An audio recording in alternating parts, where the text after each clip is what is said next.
Mata. Mahaba po. Oo, tas ang kakapal. Ayan oh, tignan mo, gumanyan na oh. Dumaano na dito niya. Siyempre, dati kulot. Oo, tignan mo nga. Buhok Buhok niya.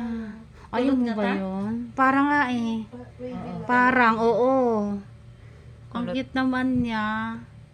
Kahit ganyan yung ano niya. Mag-iiba rin naman to ng kulay eh. Ayan oh, ang haba talaga ng pilik mata ng baby na to. I-post mo man yung Rose. Dami.